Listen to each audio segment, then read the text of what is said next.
우리가 뭐 소형 같은 것들 산다 했을 때는 대략 정도 돈으로 살 수 있습니다. 세비치님, 서울에 만약에 투자를 한다고 하면 너무 가격이 떨어지고 입지가 떨어지는 거 말고 조금 가치가 있는데 최소한의 금액으로 할 수 있는 그런 곳들이 있다면 한 얼마 정도가 있으면 좋을까요? 제가 봤을 때는 그래도 좀 사람들이 선호할 만한 동네라 했을 때는 최소 2, 3억은 필요한 것 같아요. 아, 그러면 2, 3억으로 또 서울에 투자할 만한 곳들이 있나요? 있어요. 아. 그럼 제가 하나씩 그렇게 좀 말씀드려 볼까요? 네. 우선 첫 번째는 노원구 상계동 중계동입니다.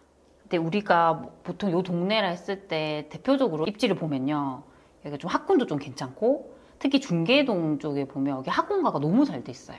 그래서 그런 부분들이 좀 메리트가 있다고 볼 수 있고요. 또 여기는 지하철 노선이 4호선, 7호선이 지나가요.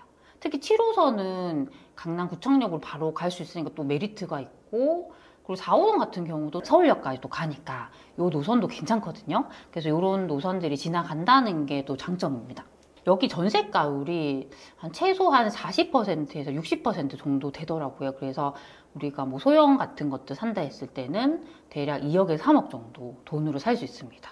아까 잠깐 언급했지만 그 중계동 은행 사거리 인근 있어요. 거기가 학원가가 너무 잘 돼 있어요. 여기가 거의 서울에서 두 번째로 학원가가 밀집이 되어 있는 동네입니다. 그리고 또 여기 호재가 있는데 이제 상계역부터 왕십리역까지 동북선이 개통이 돼요. 그러면 요 노선을 타고 쭉 가서 왕십리역에서 2호선을 환승할 수 있다는 거죠. 그러면 또 강남에 대한 접근성도 되게 좋아지기 때문에 그런 부분도 좋다라고 볼 수 있습니다. 네. 특히 여기 이제 하계동에 불암중이라고 있어요. 근데 여기가 특목고 진학률이 엄청 높아요. 저희가 보통 경기도에서 학군지라 했을 때 안양, 평촌을 많이 언급하잖아요. 거기 이제 기인중학교가 특목고 진학률이 높은데 거의 여기에 뒤지지 않을 정도로 높습니다. 항상 봤을 때 좀 가성비로 접근할 수 있는 데가 서울의 노원구인 것 같아요. 그러면은 교육 환경도 좋고 교통도 좋고 다 좋아 보이는데 막상 서울 사람들은 그렇게 많이 선호하지는 않는 그런 지역인 것 같은데 왜 서울 사시는 분들은 선호하지 않을까요? 여기 아파트 대부분이 구축이에요. 그래서 일단 상품성이 너무 떨어지기 때문에 그 우선순위에서 밀리는 거죠. 예를 들면 제가 아시는 분이 계셨는데 그분이 남양주 다산 신도시에 살고 계셨어요. 근데 신도시 같은 경우는 아무래도 이제 학군이 상대적으로 그렇게 좋은 편은 아니거든요. 보통 이제 한 초등학교 고학년쯤 되면 고민을 하기 시작해요. 여기서 서울로 이사를 가야 할까? 어디로 내가 이사를 가야 할까? 근데 그분도 고민을 하셨는데 이분이 제일 이제 고민했던 동네가 있어요. 어디냐면 그 노원구, 아까 뭐 상계동, 중계동, 거기 동네하고 강동구 쪽 이제 명일동이나 그쪽이 또 학군이 괜찮거든요. 그 동네를 고민하셨는데 결국에는 이제 강동구로 가셨어요.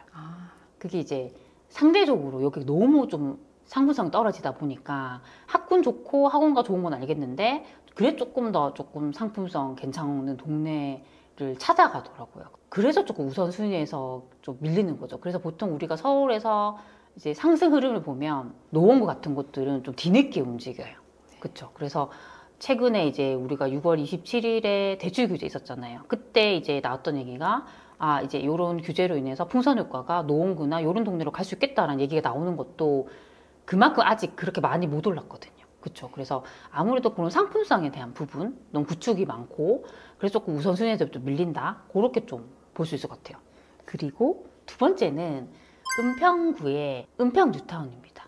근데 여기가 그래도 뉴타운으로 조성이 됐기 때문에 저희도 이제 임장을 가봤지만 아파트들이 이렇게 밀집이 돼 있어요. 그래서 상대적으로 좀 밀집 지역이라서 인프라 같은 게 좀 잘 돼 있고요. 그때 저도 막 걸어보면서 느꼈던 것은 평지, 좀 상대적으로 또 평지라서 괜찮더라고요.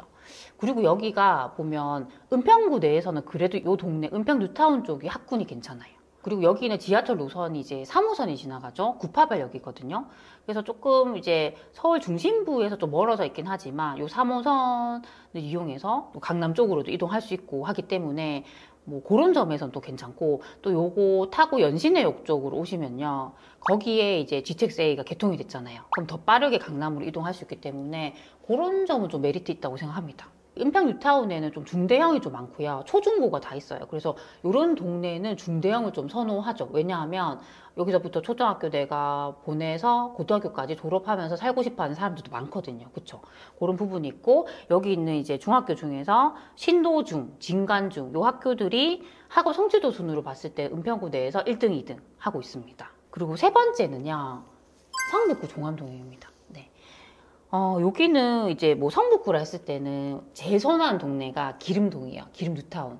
근데 여기가 이제 조금 이제 매매가도 최근에 올랐어요. 그래서 3억으로는 조금 어렵고요. 거의 4억 이상 들어가더라고요. 그래서 그 다음으로 볼 수 있는 동네들이 저는 좀 종암동 같은 동네라 생각합니다. 근데 여기가 가장 큰 특징이라 했을 때는 원래는 여기가 이제 여기랑 조금 거리가 먼 단지들이 많았어요. 근데 이제 동북선이 개통이 되면 이 동북선 개통으로 인해서 역세권으로 바뀌는 단지들이 많이 생기거든요. 그런 측면에서는 좀 입지에 대한 변화도 확실히 있고, 여기는 이제 전세가율이 대략 55%, 60% 정도라 가지고 대략 3억 정도 돈으로 가능합니다. 근데 여기 조금 단점이라 했을 때는 아직 주변에 빌라 같은 게 좀 많아요. 그래서 이게 완전히 아파트 밀집 지역은 아니기 때문에 그런 면에서는 좀 쾌적성이 떨어진다 할 수 있습니다. 세 군데 오늘 알려주셨는데 혹시 세비치님이라면 세 군데 중에 어느 곳부터 먼저 검토를 하실 것 같아요? 저는 근데 세 군데 다 사실 검토를 할 수 있다고 생각하고요. 우리가 뭐 그 평균적인 입지도 중요하지만 오늘 말씀드린 동네 중에서도 우리가 1등 있고 2등 있고 3등 있고 순서가 있단 말이에요. 결국에는 거기서 내가 어떤 아파트를 사느냐가 더 중요하거든요. 그래서 오늘 말씀드린 동네들은 서울 내에서도 아직 그렇게 많이 오른 동네들은 아니에요. 그래서 충분히 볼 수 있고. 근데 우리가 만약에 실제 뭐 내가 2, 3억이 있고 오늘 제가 언급한 동네 중에서 그 아파트들을 직접 이렇게 물색을 하실 거잖아요. 하시면 조금 아쉬운 감이 있을 수 있어요. 왜냐하면 너무 조금 구축이고 조금 아쉽다라는 마음이 들 수 있죠. 그러면 우리가 선택할 수 있는 게 경기도죠. 경기도. 경기도에는 요 같은 돈으로 훨씬 더 조금 상품성 좋고 좀 쾌적하고 그런 아파트를 선택할 수 있거든요. 그래서 저는 무조건 서울이라고 이 선택이 맞다라고 생각하지 않고요. 여기도 한번 보시고 같은 투자금이면 우리가 경기도에서도 검토할 수 있기 때문에 그렇게 조금 비교를 하면서 결정하셨으면 좋겠습니다. 오늘은 서울에서 우리가 한 2, 3억 정도로 살 수 있는 동네들 말씀드렸거든요. 오늘 제가 말씀드린 내용이 조금이라도 도움이 되셨으면 좋겠습니다. 그럼 우리 다음 시간에 만나요. 안녕.